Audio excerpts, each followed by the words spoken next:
ॐ अज्ञानतिमिरिनाथस्य ज्ञानाञ्जनशलाकया चक्षुरुन्मिलितं येन तस्मै श्रीगुरुवे नमः। श्रीचैतन्यमनोभीष्टं स्थापितं येन भूतले स्वयं रूप कदा मह्यं ददाति स्वपदान्तिकं।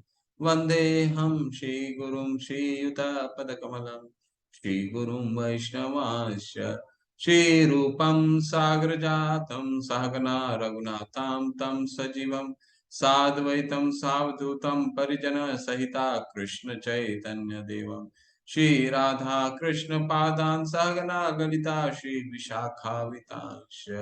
हे कृष्णा करुणा सिंधु दीनबंधु जगतपते गोपेश गोपिका कांत राधा कांत नमस्तुते।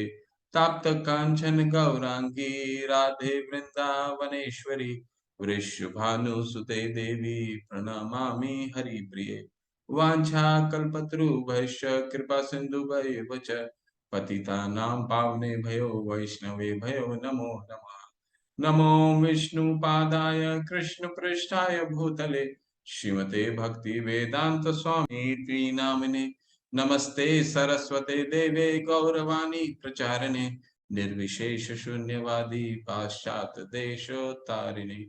जय श्री कृष्ण चैतन्य प्रभु नित्यानंदा श्री अद्वैत गदाधर शिवास आदि गौर भक्त वृंदा। नमो महावदानाय कृष्ण प्रेम पदायते कृष्णाय कृष्ण चैतन्य नामने परितशे नमः।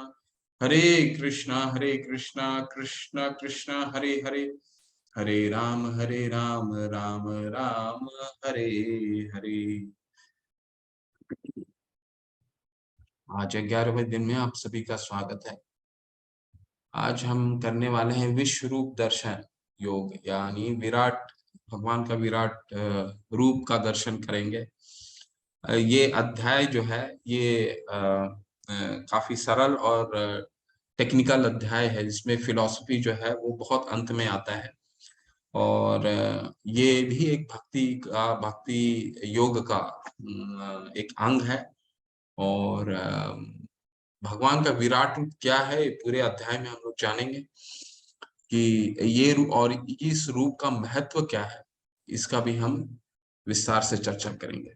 तो इससे पहले कल के अध्याय में थोड़ा सा हम लोग अवलोकन करते हैं। तो कल हमने क्या अध्ययन किया था? कल हमने विभूति योग अध्ययन किया था। विभूति योग का क्या अर्थ होता है? विभूति योग का अर्थ होता है कि भगवान की विभूतियों के बारे में अर्जुन उनसे पूछते हैं और भगवान जो है अपनी विभूतियों के बारे में बताते हैं। विभूति क्या होते हैं? ऐश्वर्य। ठीक है, भगवान अपने ऐश्वर्य के बारे में बताते हैं। वो किन के लिए बताते हैं? हम जैसे बद्ध जीवों के लिए, जो भगवान को काल्पनिक समझते हैं, भगवान के आकार को नहीं मानते।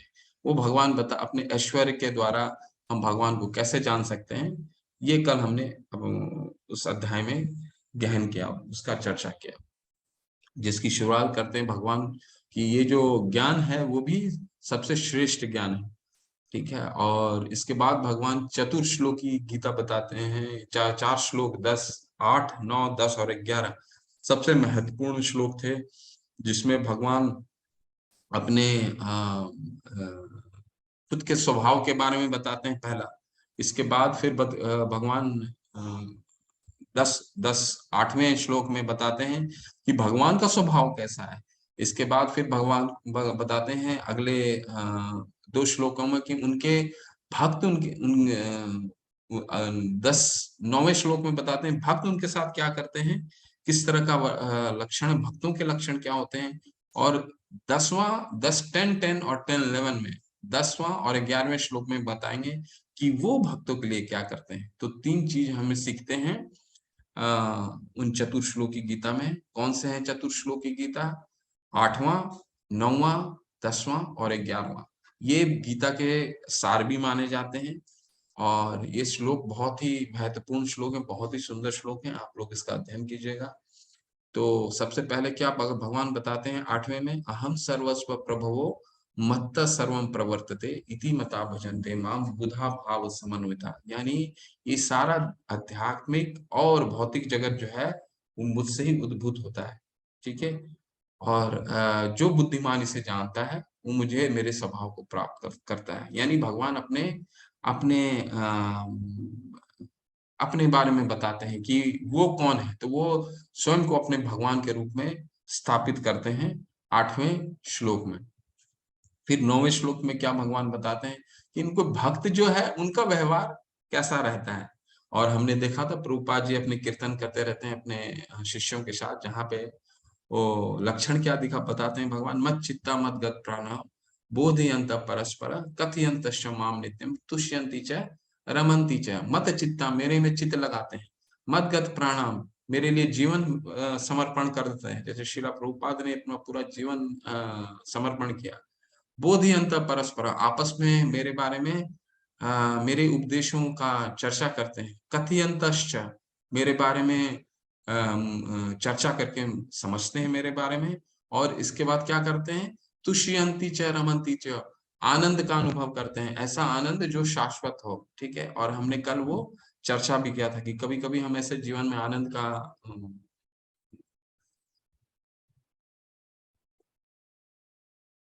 कभी कभी आनंद का हमें वो आनंद हम लोग महसूस करते हैं जिसमें हमें हमारे आंसू निकल आते हैं।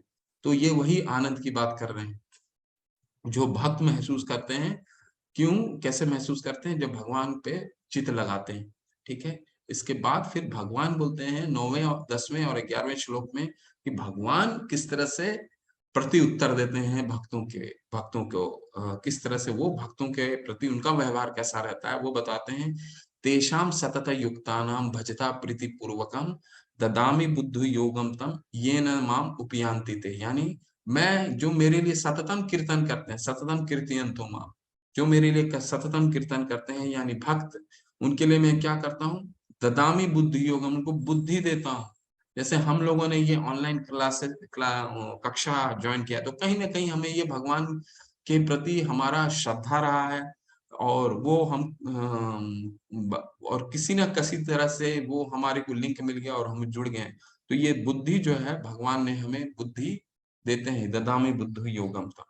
और इसके बाद फिर क्या भगवान बताते हैं कि जिनके पास थोड़ा ज्ञान की कमी है, जो वेदाध्ययन नहीं किए, उनके लिए भी भगवान उपाय निकालते हैं। क्या बताते हैं भगवान, तेषाम अनुकंपार्थम अहम अज्ञान जन तमः नाश्य आत्मन भावस्तो ज्ञान दीपेन भास्वता। मैं उन लोगों के प्रति उनके हृदय में ज्ञान का दीपक जलाता हूँ।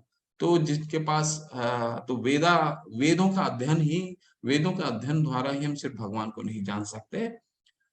भगवान को जानने के लिए क्या करना होगा वो हम इस अध्याय में भी पढ़ेंगे। ठीक है, अनन्य भक्ति करनी पड़ेगी। तो अनन्य भक्ति और ज्ञान का जो मार्ग है, जो हम लोग वेदाध्ययन करते हैं, जो भी कर रहे हैं, इसके द्वारा हम भगवान को जानते हैं। और ताकि हमारे को भगवान के प्रति और प्रेम विकसित हो। ठीक है, लेकिन ये मात्र वेदों के द्वारा हम भगवान को नहीं समझ सकते। ठीक है, जो व्यक्ति कम पढ़ा लिखा है वो भी भगवान को समझ सकता है। तो ये भगवान की भक्ति में ये योग्यता काम नहीं आती कि हमें वेदों में ही पारंगत होना पड़ेगा। तो ब्रह्मा जी भी बोलते हैं कि वेदेषु दुर्लभम अदुर्लभम आत्मभक्तो, केवल वेदों का अध्ययन से हम भगवान को नहीं जान सकते। ठीक है, तो ये जानने के बाद तो अर्जुन जो है भगवान की जो ईश्वर तत्व है उसको स्थापित करते हैं। जहां फिर बोलते हैं कि मैं, आप भगवान हैं, परम ब्रह्म है, परम धाम है, पवित्रम परमम भवाम पुरुषम शाश्वत दिव्यम आदि देवम अजम विभुम। आप अजन्मे हैं। और मैं ये अकेला मैं नहीं कह रहा हूँ कि आप भगवान हैं। जितने गुरु जन हैं वो क्रेडेंशियल भी देते हैं कि गुरु भी मानते हैं मैं इकलौता मैं नहीं हूँ, क्योंकि लोग सोचेंगे कि मैं तो मित्र के रूप में तो भगवान को, कृष्ण को मैंने भगवान बोल दिया। तो वो पीछे से बैकअप भी बताते हैं कि नहीं, मैं अकेला नहीं कहता हूँ, जितने महान ऋषिगण हैं, असित, देवल, व्यास, ये सारे लोग यही कहते हैं कि आप ही इस अनंत कोटि ब्रह्मांड के स्वामी हैं। ठीक है, तो ये कह करके फिर भगवान जो है अपने अर्जुन बताते हैं कि आप अपने ऐश्वर्य को दिखाइए, ताकि मत चित्ता मत, चित्त में अगर मुझे चित्त लगाना है तो क्या है, किस पे चित्त लगाना है, तो वो बताइए। तो भगवान फिर अपने ऐश्वर्यों के बारे में बताते हैं। ऐश्वर्य क्या है, सिर्फ संकेत मात्र है। ठीक है, संकेत में 80 ऐश्वर्यों का भगवान उल्लेख करते हैं, और जो सिर्फ एक संकेत मात्र है, भगवान का एक संकेत देता है। जैसे मैंने आपको उदाहरण दिया कि एक सरकार की पूरी शक्ति का एक कोई संकेत, कोई एक शहर में मेट्रो चलता है, एक शक्ति का संकेत है। ठीक उसी तरह भगवान 80 विभूतियां बताते हैं, और उस विभूति के द्वारा संकेत देते हैं कि ये मेरे ऐश्वर्य हैं, तुम इसमें भी मन लगा सकते हो। और इसके बाद अंत क्या करते हैं, अंत में बताते हैं कि ये जो मैंने 80 ऐश्वर्य बताया, ये सिर्फ मेरे अंश मात्र हैं। ठीक है, ये स्फुलिंग मात्र है। ठीक है, और मुझे अगर जानना है तो मुझे भक्ति के स्वरूप में ही जान सकते हैं। ठीक है, और इसके साथ हमारा वो भगवान जो है वो 10वां अध्याय समापन करते हैं, और 11वां अध्याय क्या है, विराट रूप का दर्शन। विराट रूप में क्या दर्शन में हम क्या देखने वाले हैं, ये जो अध्याय है, ये सबसे पहले मैंने अध्ययन किया तो बहुत आकर्षण आया था, लेकिन प्रभुपाद जी बताते हैं कि ये जो अध्याय है, ये भक्तों को विशेष, भक्तों के लिए, भक्तों को आकर्षित नहीं करता है। तो ये बहुत ही आपको, चलिए तो ये पहला श्लोक पढ़ते हैं। अर्जुन उवाच मधुनगरः परमं गुह्य अध्यात्म संगीतम यत्प्रोक्तम वचस्तेन महोऽयं विगतो मम। अर्जुन ने कहा, आपने जिन अत्यंत गुह्य आध्यात्मिक विषयों के मुझे उपदेश दिया है, उसे सुनकर अब मेरा मोह दूर हो गया है। तो भगवान ने तो अर्जुन का तो सारा मोह भगवान ने दूर कर दिया था। जब अर्जुन चतुर्श्लोकी गीता सुनते हैं तो इसके बाद बताते हैं, आप तो परम ब्रह्म है, परम धाम है। तो अब अर्जुन का जो है वो मोह दूर हो गया है। ठीक है, तो इस तात्पर्य में प्रभुपाद जी क्या बताते हैं वो समझने की कोशिश करते हैं। अब यहाँ जहां तक अर्जुन की बात है, उसका कहना है कि उसका मोह दूर हो गया है। इसका अर्थ यह नहीं हुआ कि वह कृष्ण को अपना मित्र स्वरूप सामान्य मनुष्य नहीं मानता, अपितु उन्हें प्रत्येक वस्तु का कारण मानता है। तो भगवान ने 8वां श्लोक बताया, अहम सर्वस्व प्रभवो मत्तः सर्वम प्रवर्तते। ठीक है, तो भगवान तो बहुत आगे भी बहुत बोल चुके हैं कि सारे अहम बीज प्रदत्त पिता। ठीक है, तो बीज जो है, सारा बीज का मैं ही पिता हूँ। किंतु अब ये सोचता है कि भले ही वह कृष्ण को हर एक वस्तु का कारण मान ले, किंतु दूसरे लोग नहीं मानेंगे। अतः इस अध्याय में यह सबों के लिए कृष्ण की अलौकिकता स्थापित करने के लिए कृष्ण से प्रार्थना करता है कि वे अपना विराट रूप दिखलाएं। तो इस अध्याय का क्या है, ये अध्याय अर्जुन अपने लिए नहीं कह रहे हैं। तो अर्जुन सिर्फ हम बद जीव के लिए कह रहे हैं कि जो ये देखना हमेशा बोलते हैं कि अच्छा भगवान कहाँ है, भगवान तो काल्पनिक है, भगवान काल्पनिक तो नहीं है। तो ये दिखाने के लिए हम और बहुत ही विस्तार में इसका चर्चा करेंगे। बस यहाँ प्रभुपाद जी के तात्पर्यों को समझने की कोशिश करते हैं। तो यहाँ पे ये इसकी स्थापना, ये पूरे विराट रूप का जो दर्शन भगवान कराएंगे, ये भक्तों को बहुत आनंदित नहीं करता है। लेकिन अर्जुन ये विराट रूप दर्शन दिखाने के लिए क्यों बोलते हैं, क्योंकि हम अ, हमेशा देखना चाहते हैं कि बद्ध जीव जो है वो देखना चाहते हैं कि भगवान का जो आश्चर्यमय चीज, जो हम आश्चर्य से वो बहुत ही आकर्षित होते हैं ना, कोई भी चीज हमें आश्चर्य, कोई भी चीज लगता है उससे बहुत आकर्षित हो जाते हैं हम बद्ध जीव। तो वही जनक चीजें जो हैं वो दिखाने के लिए भगवान अर्जुन बताते हैं। क्यों बताते हैं, हमें बताने के लिए कि हम माने कि आश्चर्य और हम आकर्षित हों। ठीक है, तो ऐसा तात्पर्य में बताते हैं। तो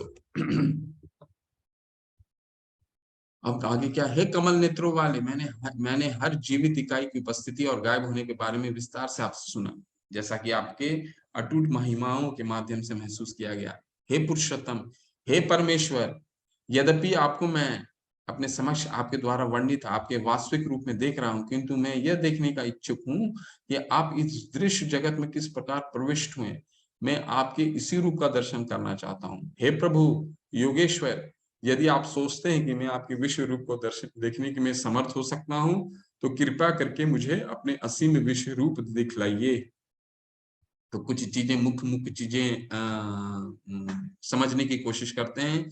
इन 3 श्लोक में अर्जुन क्या भगवान से मांग रहे हैं, भगवान को क्या बोल रहे हैं, कि जो इस दृश्य जगत मतलब ये ब्रह्मांड, इस ब्रह्मांड में किस तरह आप भीतर किस तरह आप कार्य करते हैं, ये हमें बताइए। ठीक है, फिर क्या कुछ कुछ नाम के बारे में समझने की कोशिश करते हैं। योगेश्वर का क्या मतलब हुआ? योग, सारा योग, योग का क्या अर्थ है? योग यज्ञार्थार्थ कर्मणो अन्यत्र लोकोयम कर्म बंधन। वो सारे कर्म जो भगवान की प्रसन्नता के लिए करते हैं, विष्णु की प्रसन्नता के लिए करते हैं, वही योग है। तो इन सब योगों के ईश्वर को योगेश्वर कहते हैं। ठीक है, तो अब अर्जुन क्या है? अर्जुन विराट रूप दिखाने के लिए बोल रहे हैं भगवान को। क्यों? क्योंकि हमें बताने की चेष्टा कर रहे हैं कि हम विश्वास करें कि भगवान जो बोल रहे हैं वो सही है। और चौथे श्लोक में भगवान अर्जुन क्या बोल रहे हैं कि कृपया करके आप मुझे दिखाइए। वो भगवान को सम्मान पूर्वक आग्रह कर रहे हैं। ठीक है, भगवान को चैलेंज नहीं कर रहे हैं कि आपको दिखाना ही पड़ेगा, आपने तो इतना बोल दिया, अहम सर्वस्व प्रभु, आपसे सारा आध्यात्मिक और भौतिक जगत दिखाइए। क्या आध्यात्मिक? वैसा नहीं बोल रहे हैं वो, क्योंकि वो भगवान की अस्तित्व को समझ चुके हैं और भगवान को भगवान मान चुके हैं। लेकिन यहाँ पर भी भगवान को अगर वो विराट रूप दिखाने के लिए आग्रह कर रहे हैं, उनसे रिक्वेस्ट कर रहे हैं। तो एक बार क्या हुआ कि प्रभुपाद जी को एक रिपोर्टर बोले, पूछे उनसे कि आप तो इतना साकार रूप भगवान करते रहते हैं, कहाँ भगवान करते रहते हैं, कहाँ है आपके भगवान, कहाँ दिखते हैं? तो प्रभुपाद जी तो बोलने में बहुत ही क्लियर बोलते थे। तो बोलते थे, भगवान ने वो बोले कि भगवान हमारे नौकर नहीं है कि जब हम चाहेंगे हमें दिख जाएंगे। ठीक है, तो भगवान को अगर देखना है तो उसको हमें किस तरह देखना होगा, वो अर्जुन हमें अपने पथ का अनुसरण करने के लिए बताते हैं।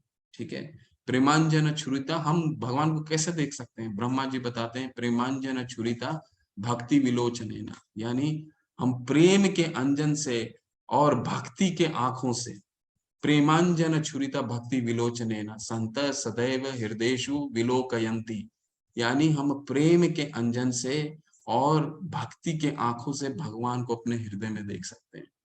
ठीक है, तो ये जो अध्याय है, इस अध्याय का अंत वही होगा। पहले हम समझते हैं कि विराट रूप में भगवान हमें क्या दिखाने वाले हैं। ठीक है,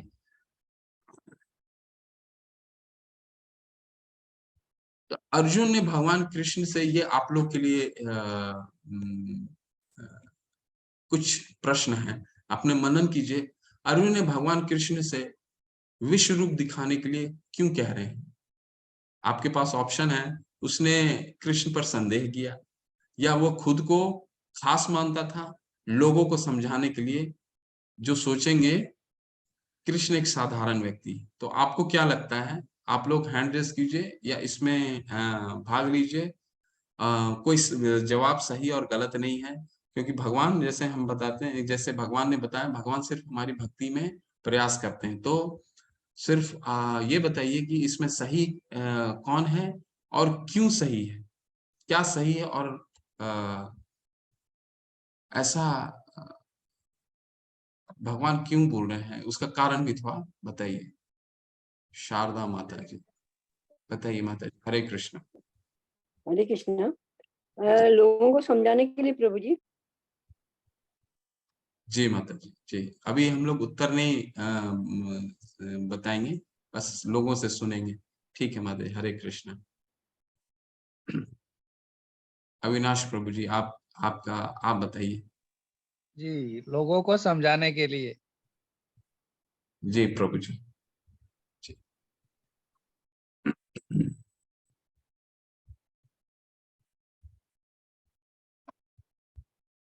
संजय प्रभु जी, आप बता सकते हैं। हाँ प्रभु जी, ये शुरू में ही फर्स्ट अध्याय में ही ये क्लियर हो गया था कि अर्जुन ने जब अपने आप को शरणागत कर दिया, गुरु मान लिया और प्रभु मान लिया, तो पहले दो सवाल हैं वो गलत हैं, तीसरा ही ठीक है लोगों को समझाने के लिए, जो मुझे समझ आता है। हरे कृष्ण, हरे कृष्ण प्रभु हरे जी। कृष्णा प्रभु जी।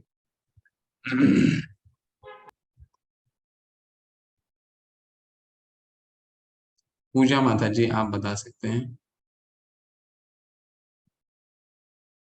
अनम्यूट कीजिए माता जी।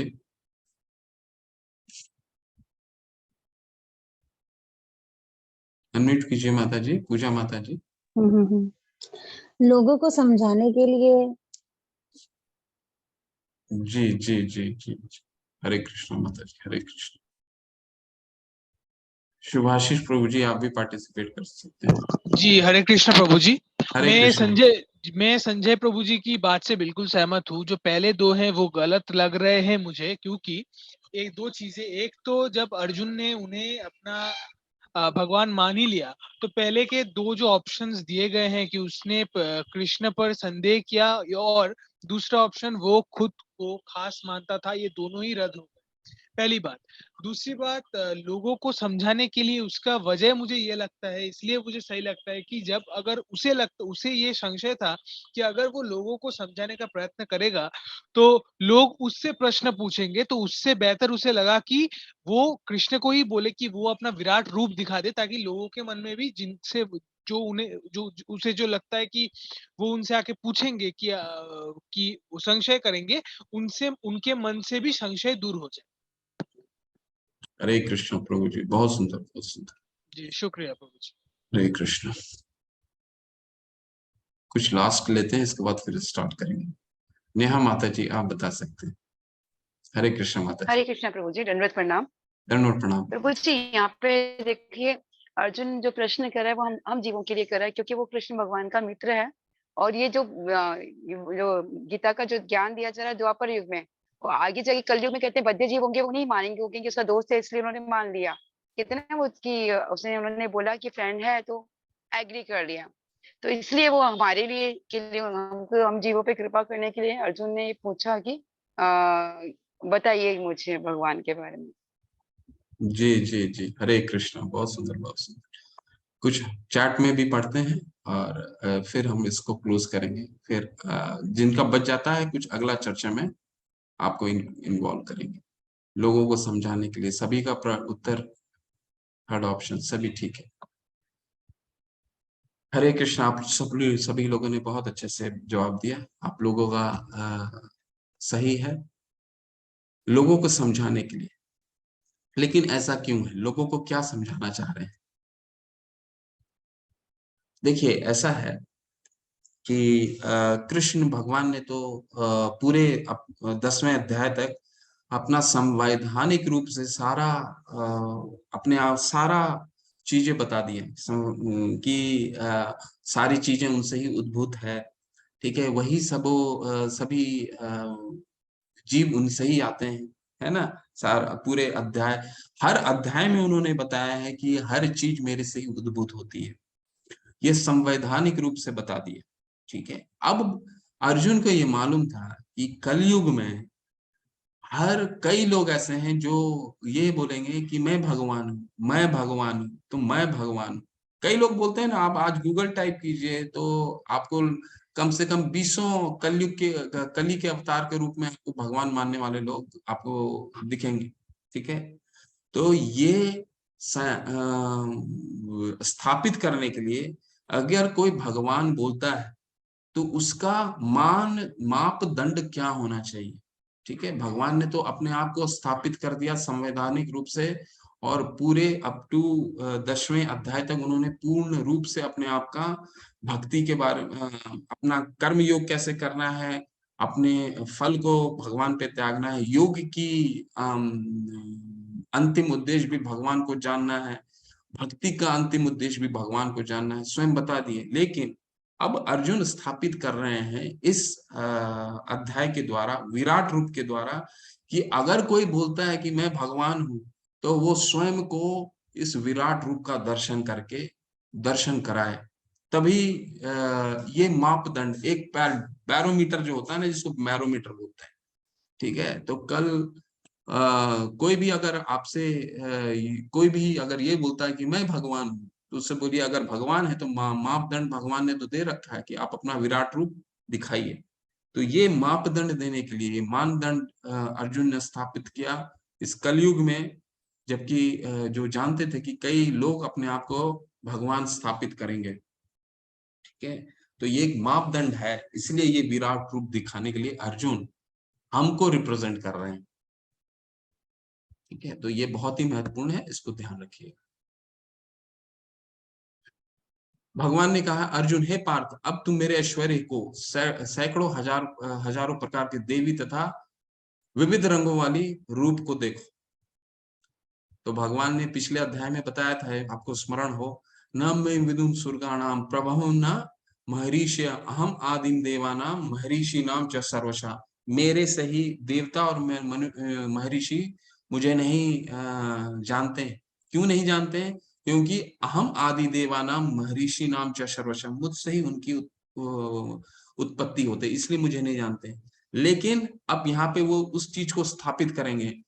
एक बार बोल दिया उन्होंने, अब यहाँ पे दिखाएंगे कि देखो मेरे शरीर के अंदर देवता और महर्षि कैसे उद्भूत होते हैं। तो इसीलिए 5वें में बता रहे हैं। फिर क्या बता रहे हैं? हे भारत तुम लो, तुम आदित्यों, वसुओं, रुद्रों, अश्विनी कुमार तथा अन्य देवताओं के विभिन्न रूपों को यहाँ पे देखो। तुम ऐसे अनेक आश्चर्यमय रूपों को देखो जिन्हें पहले किसी ने ना तो कभी देखा है ना सुना है। हे अर्जुन, तुम जो भी देखना चाहो उसे तत्क्षण मेरे इस शरीर में देखो। तुम इस समय तथा भविष्य में भी जो भी देखना चाहते हो उसका यह विश्व रूप दिखाने वाला है। यहाँ एक ही स्थान पर चर अचर सब कुछ है, किंतु तुम मुझे अपनी इन आंखों से नहीं देख सकते, अतः मैं तुम्हें दिव्य आंखें दे रहा हूं। अब मेरे योग ऐश्वर्य को देखो। तो कुछ मुख्य चीजें जान लेते हैं। जैसे पहला मैंने आपको बताया, जैसे मैंने आपको पहले बताया कि यहाँ पे भगवान स्थापित करेंगे, जैसे पिछले अध्याय में बताया था कि देवता और ऋषिगण जो है, महर्षि लोग, वो भगवान से उद्भूत होते हैं, तो यहाँ वो दिखाएंगे। फिर और कई देवताओं के बारे में दिखाएंगे। लेकिन इसको देखने के लिए अर्जुन के जो दृष्टि है वो पर्याप्त दृष्टि नहीं है। तो भगवान उनको अर्जुन को दिव्य दृष्टि देंगे। तो वहां पे अब कितने लोगों के पास दिव्य दृष्टि हो गई? 2 लोगों के पास। एक जो संजय दिव्य दृष्टि देख रहे थे, उनके गुरु द्वारा जो उनको दिया गया था, और अब अर्जुन को भगवान दिव्य दृष्टि देंगे। तीसरी बात कि एक ही जगह रह करके पूरा ये दिव्य दृष्टि भगवान देखेंगे। आगे हम लोग इसको समझने की कोशिश करते हैं। अब जैसे आप आज के डेट में सीसीटीवी कैमरा होता है। अभी एक टीवी में आपने कई जगह देखा होगा, एक टीवी में पूरा सीसीटीवी कैमरा लगा रहता है और आपको कई जगहों का एक टीवी में ही दिखता है। लेकिन उसमें क्या लिमिटेशन है? इस दृष्टि में दिव्य आगे पीछे सारी चीजें दिख रही, जबकि आपको जो सीसीटीवी है, सीसीटीवी तो वहीं आपको दिखता है जो जहां पे लगा हुआ रहता है, तो आगे पीछे की सारी चीजें दिख रही। दूसरा, पास्ट फ्यूचर सारा कुछ इसमें इनको अर्जुन को भगवान दिखाएंगे। जो हो चुका है, जो घटना घटित होने वाला है, सारा कुछ इस विश्व रूप दर्शन करवाएंगे इनका। ठीक है, तो चलिए पहला संजय क्या बोलते हैं? संजय उवाचा एवं मुक्तमा ततो राजम योग महेश्वरी हरि दर्शमयाश पार्थाय परम रूपम ऐश्वरम। संजय ने कहा, हे राजा, इस प्रकार कहकर महायोगेश्वर भगवान ने अर्जुन को अपना विश्व रूप दिखलाया। तो चलिए विश्व रूप देखते हैं भगवान का। अर्जुन ने इस विश्व रूप में असंख्य मुख, असंख्य नेत्र तथा असंख्य आश्चर्यमय दृश्य देखे। यह रूप अनेक देवी आभूषणों से अलंकृत तथा उनके देवी हथियार उठाए हुए था। यह देवी मालाएं तथा वस्त्र धारण किए था और उस पर अनेक दिव्य सुगंधियां लगी थी। सब कुछ आश्चर्यमय, तेजमय, असीम तथा सर्वत्र व्याप्त था। यदि आकाश में हजारों सूर्य एक साथ उदय हो तो उनका प्रकाश शायद परम पुरुष के इस विश्व रूप के तेज की समता कर सके। तो भगवान की अब अर्जुन क्या देख रहे हैं? चित्र के माध्यम से देखने की और समझने की कोशिश कीजिए, समझ लेंगे। मतलब ये टेक्निकल है, कुछ बहुत ज्यादा फिलोसॉफिकल नहीं है। कि अर्जुन यहाँ पे क्या देख रहे हैं? असंख्य मुख देख रहे हैं। ठीक है, असंख्य नेत्र, असंख्य मुख, और जो यहाँ पे तेज है भगवान बता रहे हैं, संजय बता रहे हैं यहाँ पे कि ऐसा तेज जो हजारों सूर्य की रोशनी के बराबर हो। हम तो एक सूर्य की रोशनी जब पड़ने लगता है तो हमें गर्मी लगने लग जाती है। तो ये इसीलिए भगवान ने इनको दिव्य दृष्टि दी थी, ताकि ये इस रूप को देख पाए। अगर नहीं तो वो हजार सूर्य की रोशनी इस दिव्यता को कैसे देख पाते। ठीक है, तो ये अब दर्शन आप कीजिए विश्व रूप का। उस समय अर्जुन भगवान के विश्व रूप में एक ही स्थान पर स्थित हजारों भाग में विभक्त ब्रह्मांड के अनंत अंशों को देख सका। तो सिर्फ और वहां अर्जुन सिर्फ वो ब्रह्मांड नहीं देखा जिस ब्रह्मांड में हम हैं, वो सारे ब्रह्मांड, असंख्य ब्रह्मांड, जो कल मैंने आपको बताया था कि भगवान महाविष्णु के रोम कोम से, उनके बुलबुले से असंख्य ब्रह्मांड उत्पन्न होते हैं। वो असंख्य ब्रह्मांड अर्जुन देख पा रहे थे। और कहा, सिर्फ उस रथ में बैठे देख रहे थे। अर्जुन वहीं थे, भगवान भी वहीं थे। ठीक है, तो ये उनकी दिव्य दृष्टि देख पा रहे थे। तब मोहग्रस्त एवं आश्चर्यचकित रोमांचित हुए अर्जुन ने प्रणाम करने के लिए मस्तक झुकाया और वह हाथ जोड़कर भगवान से प्रार्थना करने लगे। देखिए, अर्जुन अब तक तो वात्सल्य, अब तक तो सखा के रस में था। ठीक है, तो पिछले अध्याय में भगवान ने अपने बारे में बताया, लेकिन अब तक तो अर्जुन फिर भी उनको भगवान मान लिए थे। लेकिन अब क्या है, अब वो बिल्कुल आश्चर्य हो गए हैं। अब जो उनका संबंध था वो कैसा संबंध था? आश्चर्य का संबंध। करीबन 12 रस होते हैं भगवान के साथ, जो संबंध होते हैं 12 रस होते हैं, जिसमें 5 बहुत मुख्य होते हैं। लेकिन यहाँ पे कौन सा रस का अनुभव कर रहे हैं अर्जुन? अर्जुन आश्चर्य का, बिल्कुल गंभीर हो गए, शांत हो गए, आह्लादित भी हो गए। आह्लादित का क्या मतलब? जो आप जिसको कहते हैं ना, जिसको मतलब प्रसन्नता भी हो रही है और एक तरह का आश्चर्यमय भी हो रहा है। रोम रोम खड़े हो गए। उनको लग रहा है कि देखिए, मैं तो इनके साथ सखा के रूप में खेलता था, कभी इनके कंधों पे चढ़ जाता था, आज ये विराट रूप का हमें दर्शन करा रहे हैं। तो सोच के मन में सोचिए किस तरह का चित्र चल रहा होगा, किस तरह का मनन चल रहा होगा अर्जुन के मन में। अर्जुन ने कहा, हे भगवान कृष्ण, मैं आपके शरीर में सारे देवताओं तथा अन्य विविध जीवों को एकत्र देख रहा हूं। मैं कमल पर आसीन ब्रह्मा, शिव जी तथा समस्त ऋषियों एवं दिव्य सर्पों को देख रहा हूं। तो भगवान ने अपना यहाँ पे दिखा दिया, न मैं विदुम सुरगाणाम प्रभवम न महर्षि अहम आदि देवानाम महर्षि नाम च सर्वशा। पिछले अध्याय में बताया था कि सारे देवता और महर्षि मेरे से उद्भूत होते हैं। तो यहाँ पे अपने विराट स्वरूप में सारे देवी देवता वहां पे अर्जुन देख पा रहे थे। ब्रह्मा जी, शिव जी, सारे थे वहां पे। हे विश्वेश्वर, हे विश्वरूप, मैं आपके शरीर में अनेक हाथ, पेट, मुंह तथा आंखें देख रहा हूं, जो सर्वत्र फैले हैं और जिनका अंत नहीं है। आप में ना अंत दिखता है, ना मध्य और ना आदि। और ये जो विराट रूप था भगवान का, वो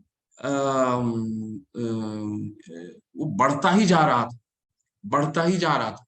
और ऐसा नहीं है कि आप कोई चीज आपके सामने लंबा होते जाएगा तो आपका दृष्टि तो लिमिट है, हमारा तो इंद्रिय लिमिट है, हम तो लेकिन अर्जुन, अब जो कि उनको दिव्य दृष्टि मिली है, वो बढ़ता हुआ रूप को भी देख पा रहे थे। सारा जो भगवान का रूप बढ़ रहा था, वो रूप भी, सारा बढ़ा हुआ रूप भी देख पा रहे थे। आपके रूप को उसके चकाचौंध के कारण देख पाना कठिन है, क्योंकि वह प्रज्वलित अग्नि के भांति अथवा सूर्य के अपार प्रकाश के भांति चारों ओर फैल रहा है।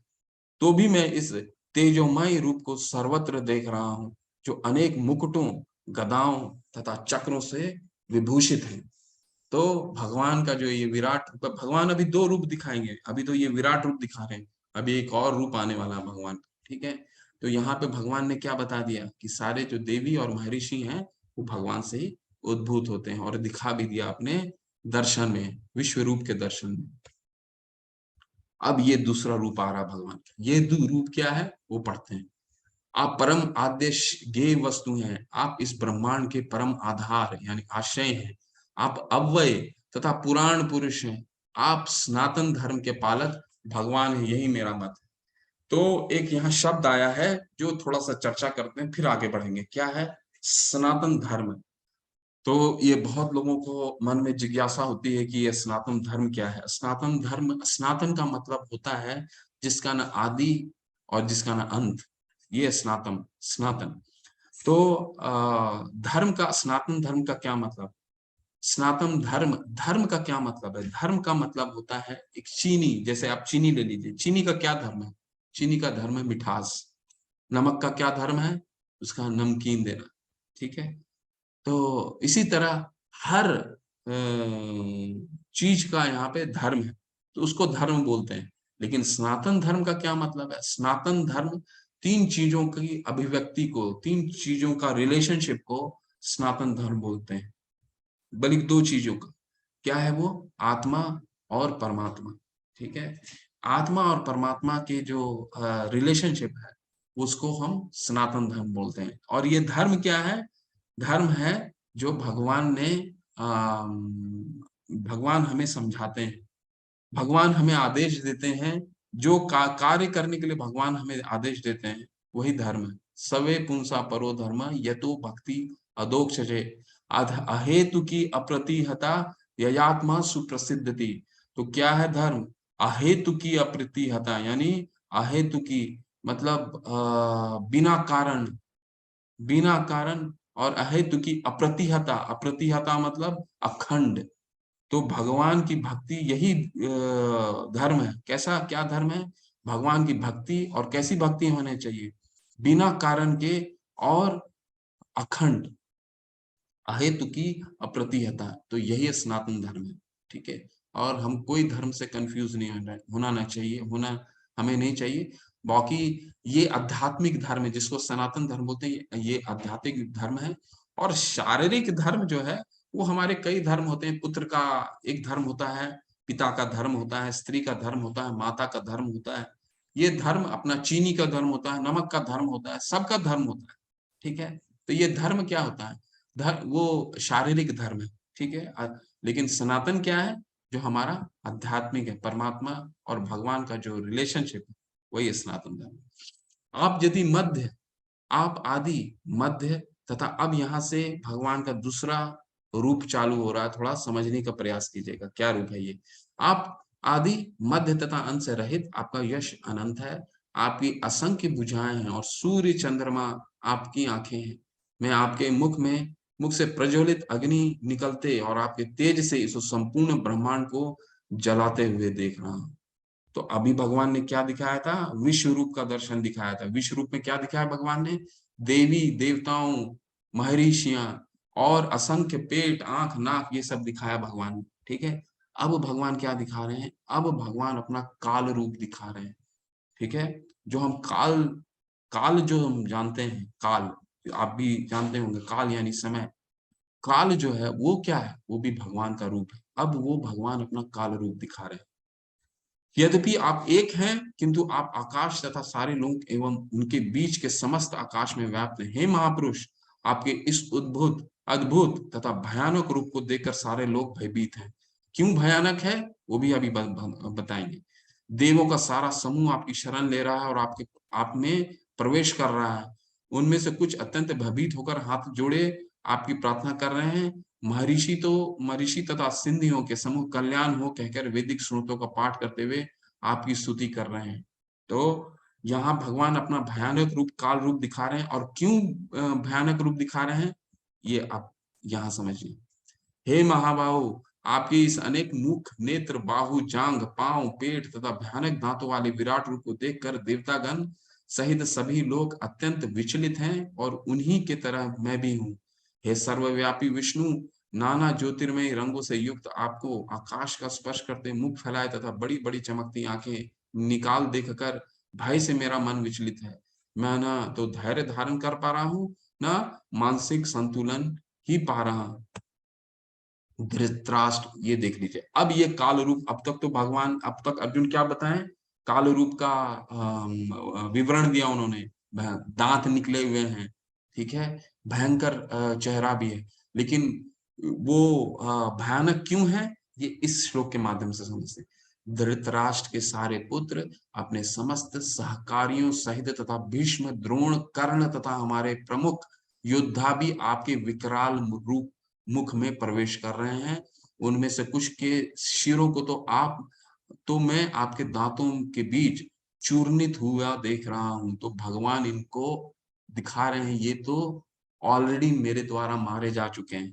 तो खुद देख रहे हैं अर्जुन, ये तो मर रहे हैं भगवान के इस रूप में, भगवान के दांतों में चूर्णित हो रहे हैं। जिस प्रकार नदियां की अनेक तरंगे समुद्र में प्रवेश करती हैं, उसी प्रकार ये समस्त महान योद्धा भी आपके प्रज्वलित मुखों में प्रवेश कर रहे हैं। तो भगवान ये रूप क्यों दिखा रहे हैं? पहले तो विश्व दर्शन दिखाया, अब काल रूप दिखाया। काल रूप में क्या दिखा रहे हैं कि सारे जो उनके विरोधी सेना है, सारी सेना, दुर्योधन कौरवों की सारी सेना, सारे भगवान के मुख के अंदर चूर्णित हो रहे हैं। ठीक है, ये क्यों दिखा रहे हैं, ये भी भगवान वर्णन करेंगे। भगवान ने कहा, समस्त जगतों का विनिष्ट करने वाला काल मैं हूं। कलो अस्मि लोक क्षय कृत प्रवधो, समय विनिष्ट करने वाला मैं हूं, और मैं ये समस्त लोगों का विनाश करने के लिए आया हूं। तुम्हारा पांडवों के सिवा दोनों पक्ष के सारे योद्धा मारे जाएंगे। तो भगवान ने यहाँ पे क्लियर दिखा दिया, कलो अस्मिन लोक क्षय कृत प्रवधो लोकान अस्मिन समूहता प्रवृत्ता, यानी सारे लोग यहाँ मारे जाएंगे। अर्जुन, तुम तो शुरू में मेरे से बोल रहे थे कि मैं पाप लूंगा, भय होगा, ठीक है, मेरी पारंपरिक पारिवारिक परंपराएं कलुषित हो जाएंगी, ठीक है, तो इसको सोचने का कोई मतलब नहीं है अर्जुन। अब मैं तुमको दिखा दे रहा हूं, ये सारे लोग तुम मारो, युद्ध करो ना करो, ये सारे लोग मेरे द्वारा इस युद्ध में मारे जा रहे हैं। ये भगवान इस काल रूप के द्वारा दिखा रहे हैं। तस्मात् मुत्तिष्ठत यशो लभस्व जित्वा शत्रुं भुज राज्य समुद्रम मय वेत निहता पूर्वमेव निमित्त मात्रम भाव सब साचिना। बहुत सुंदर श्लोक है ये। अतः उठो, लड़ने के लिए तैयार हो और यश अर्जित करो, अपने शत्रुओं को जीतकर संपन्न राज का भोग करो। ये सब मेरे द्वारा पहले ही मारे जा चुके हैं। और हे सव्यसाची, तुम तो युद्ध में केवल निमित्त मात्र हो सकते हो। तो भगवान यहाँ कंक्लूड कर दिए क्यों वो काल रूप दिखा रहे हैं। काल रूप उन्होंने इसलिए दिखाया कि वो बस अर्जुन को ये बताना चाह रहे थे। अब इसमें आप लोग को थोड़ा सा 1 मिनट चर्चा आपके साथ करेंगे, इसके बाद फिर आगे बढ़ेंगे। तो भगवान यहाँ ये दिखा रहे थे अर्जुन को कि तुम जो बोल रहे थे कि पाप लग जाएगा मुझे, ठीक है, तुमको भय हो रहा था इनको मारने का, तो यहाँ तो मैं तुमको दिखा दिया, ये तो ऑलरेडी मारे जाएंगे, ठीक है, लेकिन तुम क्या करो, तुम निमित्त मात्र बनो, तुम कारण बनो इनको मारने का, ठीक है। और यहाँ पे एक शब्द यूज कर रहे हैं अर्जुन को, क्या बोल रहे हैं, सव्यसाची। सव्यसाची किसको बोला जाता है कि दोनों अर्जुन जो थे, दोनों हाथों से बाण निपुण थे, बाण चलाने में निपुण थे, इसलिए उनको सव्यसाची बोलते हैं, ठीक है। तो थोड़ा ये यहाँ पे चर्चा कर सकते हैं या आगे चर्चा करें, ये तो तुम केवल निमित्त मात्र हो सकते हो, ठीक है, थोड़ा आगे चर्चा करते हैं, ये तो काफी लंबा समय चला जाए।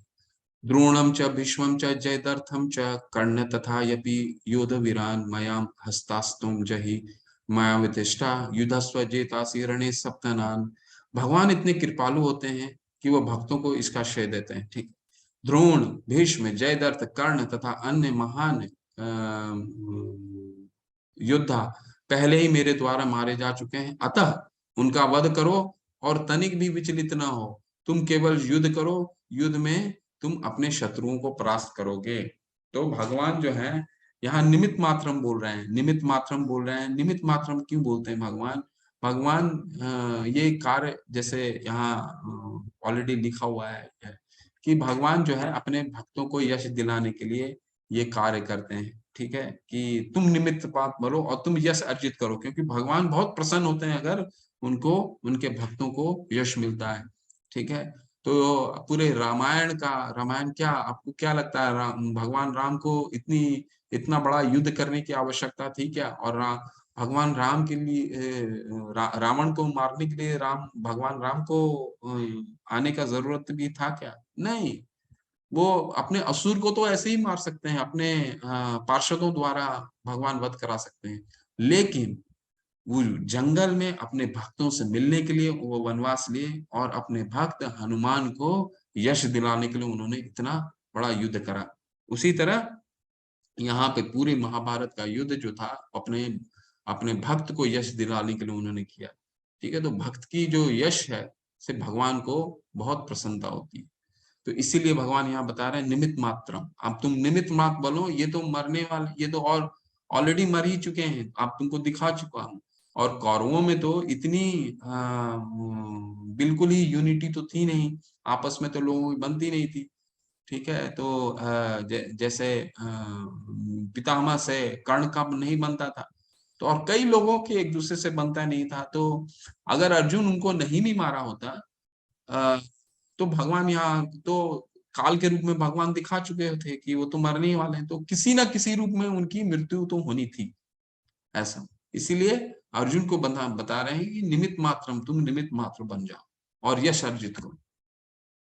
संजय ने धृतराष्ट्र से कहा, हे राजा, भगवान के मुख से इन वचनों को सुनकर कांपते हुए अर्जुन ने हाथ जोड़कर उन्हें बारंबार नमस्कार किया। फिर उसने भयभीत होकर अवरुद्ध स्वर से कृष्ण से इस प्रकार कहा। अर्जुन ने कहा, हे ऋषिकेश, आपके नाम के श्रवण से संसार हर्षित होता है और सभी लोग आपके प्रति अनुरक्त होते हैं। यद्यपि सिद्ध पुरुष आपको नमस्कार करते हैं, किंतु अनुसरण भयभीत और इधर-उधर असुरगण भी भयभीत और इधर-उधर भाग रहे हैं। यह ठीक ही हुआ है। तो असुरगण भी भाग रहे थे इधर-उधर, डर के, भयभीत होके। हे महात्मा, आप ब्रह्मा से भी बढ़कर आप आदि सृष्टा हैं, तो फिर आपको सादर नमस्कार क्यों ना करें। अंततः हे देवेश, हे जगत निवास, आप परम स्रोत, अक्षर, कारणों के कारण तथा इस भौतिक जगत से परे हैं। आप आदिदेव, सनातन पुरुष तथा इस दृश्य जगत के परमाश्रय हैं। आप सब कुछ जानने वाले हैं और आप ही सब कुछ जानने के योग्य हैं। सर्वस्व चाहम हृदय सन्निविष्टो मत्त स्मृत ज्ञानम अपोहनम च। बहुत डिटेल में इसका 15वें अध्याय में हम पढ़ेंगे, 15। आप भौतिक गुणों से परे परमाश्रय हैं, है अनंत रूप, है संपूर्ण दृश्य जगत। आपसे ये दृश्य जगत जो है आपसे व्याप्त है, ठीक है। तो जैसा भगवान बता रहे हैं यहाँ पे क्या, कि ब्रह्मा जी की उत्पत्ति और विष्णु, कल एक प्रभु जी का कल या परसों प्रश्न था ना, कि ब्रह्मा जी और विष्णु जी तो ये इस उत्पत्ति का कारण है और पालनहार हैं, इस दृश्य जगत के पालनहार हैं विष्णु, महाविष्णु। तो यहाँ भगवान बता रहे हैं ये सारे मेरे से ही उद्भूत होते हैं। आपका अपना मित्र मानते हुए मैंने हठपूर्वक आपको हे कृष्ण, हे यादव, हे सखा जैसे संबोधनों से पुकारा है, क्योंकि मैं आपकी महिमा को नहीं जानता था। देखिए, अब अर्जुन जो है अपना जो अभी तक तो सखा के भाव में, सखा के भाव से भगवान से प्रेम करता था, लेकिन अब भगवान का जो विराट रूप देख करके वो भगवान को ये कह रहा है कि मैं हे यादव, हे सखा जैसे संबोधनों से पुकारा है। मैंने मूर्खतावश या प्रेमवश जो कुछ भी किया है, कृपया उसके लिए मुझे क्षमा कर दें। यदि नहीं, मैंने कई बार आराम करते समय एक साथ लेटे हुए, साथ-साथ खाते या बैठे हुए, कभी अकेले तो कभी अनेक मित्रों के समक्ष आपका अनादर किया है। हे अच्युत, मेरे इन समस्त अपराधों को क्षमा करें। तो यहाँ देखिए एक 2 चीजें हैं निकल के आती हैं। क्या निकल के आती है कि एक भक्त जो है जब भगवान से प्रेम करता है, जैसे अर्जुन यहाँ बता रहे हैं कि मैं आपसे सख्य, मतलब सखा के रूप में आपसे प्रेम करता था और अभी विश्व रूप देख करके मैं आश्चर्यचकित हो गया हूँ। तो जब भगवान से सखा के रूप में प्रेम करता था, तो एक सामान्य सखा के रूप में उनके साथ लेटता था, उनके साथ खाता था। लेकिन यही असुरगण जो होते हैं, जैसे अब दुर्योधन को भी भगवान ने विराट रूप दिखाया तो क्या दुर्योधन ने बोला, अरे ये तो मायावी है, ये ग्वाला तो मायावी। दुर्योधन को भी बताया तो दुर्योधन ने बताया क्या कि नहीं नहीं, मेरी आंखें को आप दोबारा जन्मांत दोबारा उसको उसकी दृष्टि हटा लो, मैं ये दृष्टि नहीं देख पाऊंगा। तो असुर भी भगवान को सामान्य पुरुष मानते हैं, और एक भक्त भी भगवान को सामान्य पुरुष मानता है, ठीक है। लेकिन दोनों में फर्क क्या है, आप में से कोई चैट बॉक्स में तुरंत डालिए। यहाँ भगवान दोबारा रिपीट कर रहा हूँ, यहाँ अर्जुन क्या बोल रहे हैं कि अब तक तो मैं आपको सामान्य शाखा के रूप में मानता था, आपके साथ खेलता था, आपके साथ लेटता था, अब आपने विश्व रूप दिखाया है। तो अब तक तो भक्त के रूप में प्रेम जब तक था भगवान के से, तब तक प्रेम वो सामान्य रूप में मानता था, ठीक है। लेकिन एक असुर भी भगवान को सामान्य रूप में सामान्य पुरुष के रूप में मानता है। तो ये दोनों में डिफरेंस क्या है, दोनों के भाव में क्या डिफरेंस है, ये आप मेरे को चैट में डालिए या हैंड रेस कीजिए।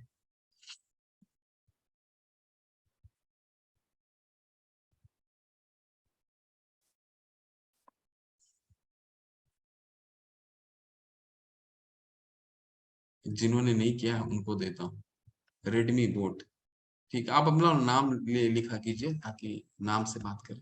जी, हरे कृष्णा, बोलिए प्रभु जी। हरे कृष्णा प्रभु जी। माता जी, हरे प्रेमवश जो मूर्ख प्राणी होते हैं या दैत्य प्रवृत्ति के लोग होते हैं, वे प्रभु को सामान्य व्यक्ति से तुलना करते हैं, अपितु जो भक्तगण होते हैं वे प्रेम भाव में आकर प्रभु को सामान्य देखते हैं। जैसे उनके ग्वाल बाल सखा उन्हें अपने समान ही समझते थे, क्योंकि उनके हर दिव्य रूप को वो सामान्य कृत्य ही मानते थे, क्योंकि वो उनसे अथाह प्रेम करते थे, कृष्ण भगवान से। हरि बोल माता जी, हरि बोल, हरि बोल। बहुत सुंदर। ज्यादा समय नहीं हमारे पास है, माता जी ने एक बार में ही सारा हमारा प्रश्न का उत्तर दे दिया, बहुत सुंदर माता जी, हरि बोल। बिल्कुल माता जी कह रही है, वो वही है, एक भक्त होता है वो प्रेम पूर्वक भगवान को सामान्य मानता है। माँ यशोदा जो थी, माँ यशोदा जो थी भगवान को एक अपने पुत्र के रूप में मानती थी, इसीलिए उनको पिटाई करने भी, डंडे से पिटाई करने भी चली जाती थी। जबकि भगवान ने उनको मुख एक बार जब मिट्टी खिलाने के लिए बोला था तो पूरे ब्रह्मांड उन्होंने दिखाया था, फिर भी माँ यशोदा देखने के बाद भी भगवान ने उनको विस्मृति दे दी, वो नहीं समझ पाई। तो जो भगवान का भक्त होता है वो भगवान को एक सामान्य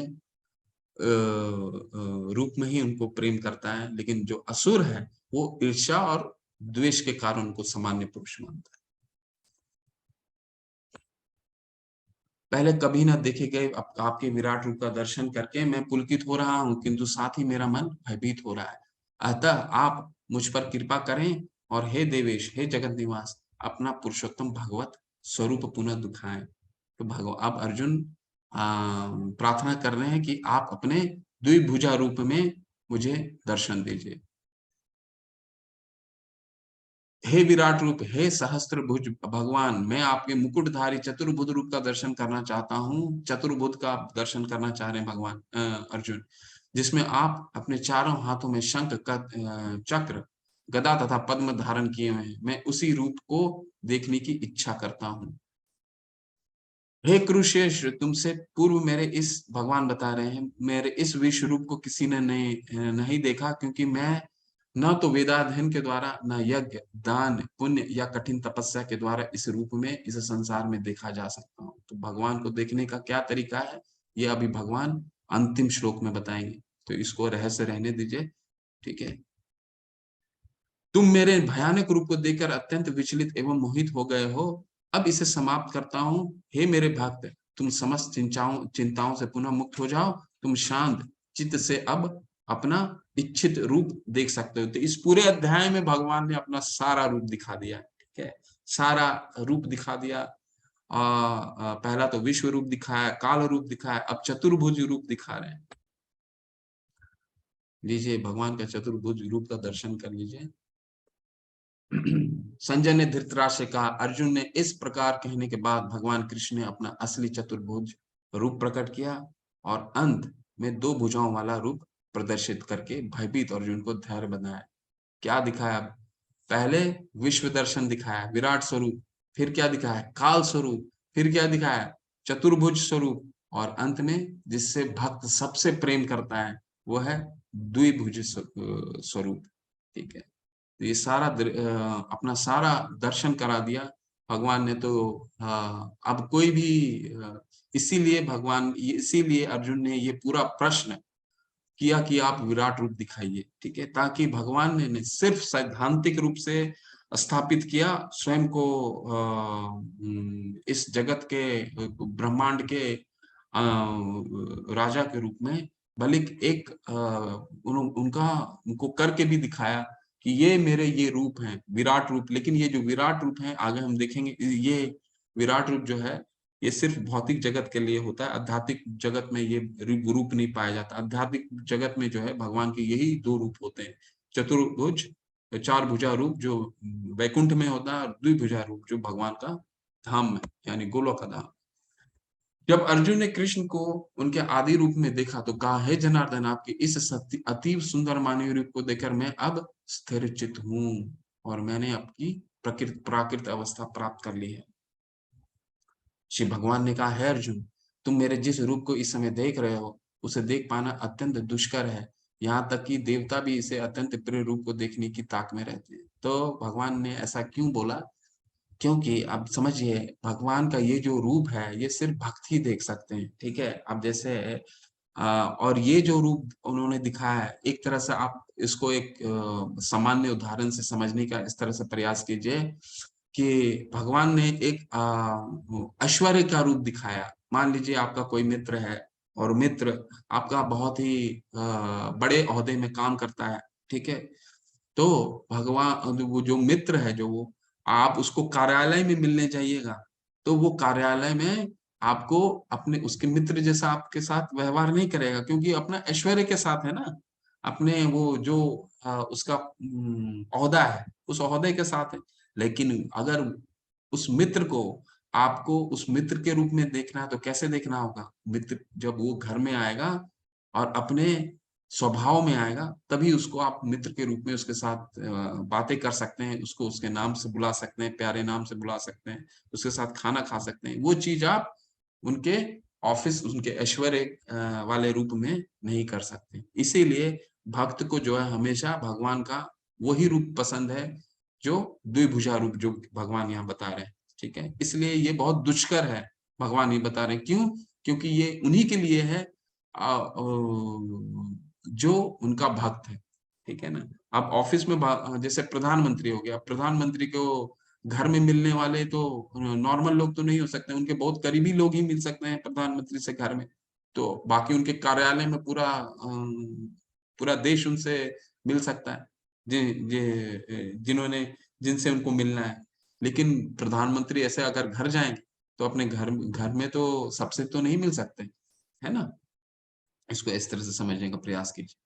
अब ये जो श्लोक है ये पूरे अध्याय का सार है, ठीक है। और इस बहुत ही सुंदर श्लोक है जिसमें भगवान बताते हैं कि भगवान को देखा कैसे जा सकता है, ठीक है। अभी तक तो भगवान ने क्या बताया है? चतुर्भुजा रूप बता करके बोला कि इसको देखना और समझना बहुत कठिन है, ठीक है। तो कठिन तो है, लेकिन देखा कैसे जा सकता है वो बताते हैं। भक्त्या त्वनन्या शक्या अहम एवं विधो अर्जुन ज्ञातुम दृष्टुन च तत्वेन प्रविष्टुम च परम तपा। हे अर्जुन, केवल अनन्य भक्ति द्वारा मुझे इस रूप में समझा जा सकता है जिस रूप में मैं तुम्हारे समक्ष खड़ा हूँ, और इसी प्रकार मेरा साक्षात दर्शन भी किया जा सकता है। केवल इसी विधि से तुम मेरे ज्ञान के रहस्य को पा सकते हो, ठीक है। तो भगवान का देखने का क्या तरीका है? भक्त्या त्वनन्या शक्य, ठीक है। भक्त्या माम अभिजानाति यावंच अस्मि तत्वतः। भगवान को अगर जानना है तो भक्ति के द्वारा ही जाना जा सकता है। ये भगवान ने यहाँ क्लियर कर दिया, ठीक है। हम चाहें तो हमें भगवान नहीं दिखेंगे, तो उसके लिए हमें क्या करना पड़ेगा? हमें अपने गुरु के पास जाना होगा। गुरु, और ये भगवान का दर्शन कौन दिला सकता है? हमें गुरु दिला सकते हैं। कैसे दिला सकते हैं? हमारे हृदय में श्रद्धा विकसित करेंगे। श्रद्धा से क्या होगा? साधु संगा करेंगे हम। साधु संगा से क्या होगा? हम भजन क्रिया करेंगे। भजन क्रिया से क्या होगा? हमारी जो पाप करने की प्रवृत्ति है, अनर्थ निवृत्ति, वो चली जाएगी। ठीक है, और ये धीरे धीरे उठ करके प्रेम भाव भगवान के में आएगा। तभी हम भगवान, जब तक हम भगवान से प्रेम नहीं करते, तब तक हमें भगवान दर्शन नहीं दे सकते। तो भगवान का दर्शन का क्या एलिजिबिलिटी है? योग्यता भक्त्या त्वनन्या शक्या, ये स्मरण में रखिए। तो भगवान के अनन्य भक्ति के अलावा हम भगवान को नहीं देख सकते। मत कर्म कृत मत परम मत भक्ता संग वर्जिता निर्वय सर्वभूतेषु यह स मामेति पांडवा। हे अर्जुन, जो व्यक्ति सकाम कर्मों तथा मनोधर्म के कल्मशों से मुक्त होकर मेरी शुद्ध भक्ति में तत्पर रहता है, जो मेरे लिए ही कर्म करता है, जो मुझे ही जीवन लक्ष्य समझता है, और जो प्रत्येक जीव में मैत्री भाव रखता है, वह निश्चय ही मुझे प्राप्त करता है। तो कुछ यहाँ पर भगवान लक्षण बताएंगे, लक्षण बताया उन्होंने, और इसका विस्तार से लक्षण 13वें अध्याय में बताते हैं, 16वें अध्याय में बताते हैं। तो क्या लक्षण है? जो अपने सारे कर्म को मुझ में अर्पित कर दिया, वो कर्म क्या कहलाते हैं? कृष्ण कर्म। यानी उदाहरण के रूप में संक्षिप्त में बताते हैं, हम अपने घर में, अपना घर है हमारा, ठीक है, उसको क्या बोलते हैं? हम अपने घर को क्या बोलते हैं? भवन। ठीक है, यानी भगवान का घर। तो जिस घर में हम रहते हैं उसको हमारा ना घर बना करके उसको भगवान का घर बनाइए। ठीक है, क्यों? क्योंकि जिस घर में भगवान नहीं है, वो क्या भवन से, अगर भ से हटा दीजिए तो क्या हो जाएगा? वो वन।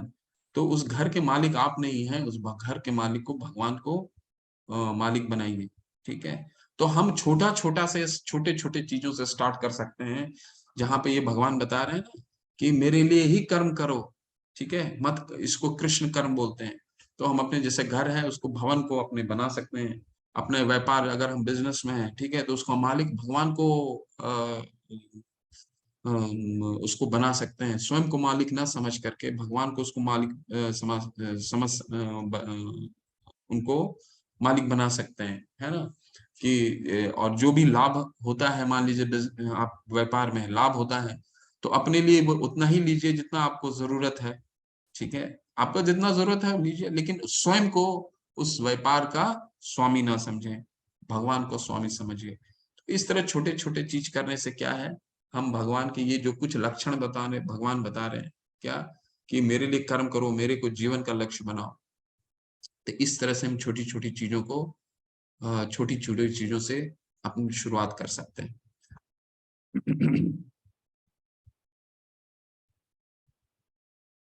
तो भगवान कृष्ण के प्रति अविभाजित भक्ति सेवा कैसे शुरू करें? तो शुरू करने का कुछ नहीं है, बस हम भगवान के लिए अनन्य भक्ति, भक्त्या अनन्या शक्या, भगवान ने बताया ना। अगर भगवान को दर्शन करना है तो अनन्य भक्ति करनी पड़ेगी, भगवान ने ये बता दिया, और कोई तरीका नहीं है। ठीक है, तो अगर विराट रूप का भी दर्शन करना है तो हमें अर्जुन का अनुसरण करना पड़ेगा, अर्जुन जैसे भक्त का। तो उसके लिए हमें शुरुआत कहाँ से करनी पड़ेगी? छोटा सा एक माला कीजिए। आप लोग सभी लोगों से प्रार्थना है, आप लोग एक माला से शुरू कीजिए। कहीं ना कहीं से हमें शुरू करना पड़ेगा। और जो हरे कृष्ण महामंत्र है, तो आपको अपने अब तक जो जान ही लिया होगा कि कितनी महत्वपूर्ण है, इसका कितना महत्व है इस कलयुग में। इति शोदशकम नाम नाम कली कलिशनम नाशनम मत्तो परतो रूपाया परम सर्व वेदेषु दृश्यते। सभी वेद, ब्रह्मा जी ने नारद को बोला, मैंने सभी वेदों को छान मारा, लेकिन ये जो है, ये 16 शब्दों का हरे कृष्णा अगर आप जोड़ेंगे तो 16 शब्द आते हैं। हरे कृष्णा कृष्णा कृष्ण हरे हरे, हरे राम राम राम हरे हरे। तो इति शोदशकम नाम नाम, ये कली को नाश करने वाला है, इसके अलावा कोई उपाय नहीं है। ठीक है, तो इसका आप लोग शुरू कीजिए। ठीक है, भगवान हमसे कुछ बड़ी चीजें नहीं चाहते हैं, मोबाइल नहीं चाहते हैं, गाड़ी नहीं चाहते हैं, पैसा नहीं चाहते हैं, घर नहीं चाहते हैं। हमसे क्या चाहते हैं? बस भगवान हमारा हृदय चाहते हैं, भगवान हमारा प्रेम चाहते हैं। और वो प्रेम कहाँ से शुरू होता है? हरे कृष्ण भगवान का नाम से शुरू होता है। नाम लीजिए भगवान का, आपके जीवा पे भगवान आएंगे। ठीक है, तो हृदय से भगवान का नाम की शुरुआत कीजिए। इसके साथ ही ये अंत होता है। ये हम लोग सारांश कल करेंगे। ठीक है, कुछ स्वामी प्रभुपाद के कुछ शब्द पढ़ लेते हैं इस अध्याय के बारे में, क्या बताते हैं भगवान। सारांश ये है कि कृष्ण ने अपने क्षण भंगुर विश्व रूप के साथ साथ काल रूप, जो सब कुछ भक्षण करने वाला है, यहाँ तक कि चतुर्भुज विश्व रूप को भी दिख रहा है, तो भगवान ने अपने सारा रूप दिखा दिया। ठीक है, तो कोई अगर आपसे कहता है कि भगवान क्या काल्पनिक है, तो उसे ज्ञान दीजिए, पहले तो समझाइए भगवान का। तो हम काल्पनिक चीजों पे हमारा अस्तित्व ही कल्पना हो जाएगा अगर भगवान को हम काल्पनिक मान लें और भगवान को निराकार मान लें। तो यहाँ पे अपना भगवान ने साकार रूप दिखाया और सारे रूप दिखा दिए 11वें अध्याय में। विराट रूप दिखा दिया, काल रूप दिखा दिया, चतुर्भुज रूप दिखा दिया और दो भुजा रूप भी दिखा दिया। तो ये सारे रूप दिखा दिए। विराट रूप जो है वो भौतिक जगत के लिए है। ठीक है, काल रूप जो है भौतिक जगत के लिए है, चतुर्भुज रूप जो है वैकुंठ धाम के लिए है, और दो भुजा जो रूप है भगवान का धाम, गोलोक धाम। इस तरह कृष्ण इन समस्त सर्व रूपों के उद्गम हैं। ऐसा नहीं है कि वे आदि विश्व रूप या विष्णु के ही अभिव्यक्ति हैं, वे समस्त रूपों के उद्गम हैं। भक्तों के लिए कृष्ण का कोई अन्य रूप उतना महत्वपूर्ण नहीं है जितना कि मूल दो भुजी श्याम सुंदर रूप। तो दो भक्त जो है भगवान की यही श्याम सुंदर रूप के प्रति आकृष्ट रहता है और कोई रूप नहीं देखना चाहता भगवान का। ब्रह्म संहिता में कहा गया है कि जो प्रेम या भक्ति भाव से कृष्ण के श्याम सुंदर रूप के प्रति आसक्त है, वे सदैव उन्हें अपने हृदय में देख सकते हैं और कुछ भी नहीं देख सकते। प्रेमांजन छुरिता भक्ति विलोचनेना संतय हृदय संतय, वो अपने प्रेमांजन छुरिता, अपने जैसे मैंने बताया अपने प्रेम के अंजन से, भक्ति के आंखों से भगवान के हृदय में भगवान को देख सकते हैं। अतः मनुष्य को समझ लेना चाहिए कि इस 11वें अध्याय का तात्पर्य यही है कि कृष्ण का रूप ही सर्वोपरि है एवं परम सार है। कितना सुंदर है प्रभुपाद जी का ये तात्पर्य। हरे कृष्णा। इसके साथ ही ये अध्याय समापन होता है। आप सबका बहुत बहुत धन्यवाद अंत तक बने रहने के लिए। बहुत आनंदित, ये अध्याय बहुत सुंदर अध्याय है।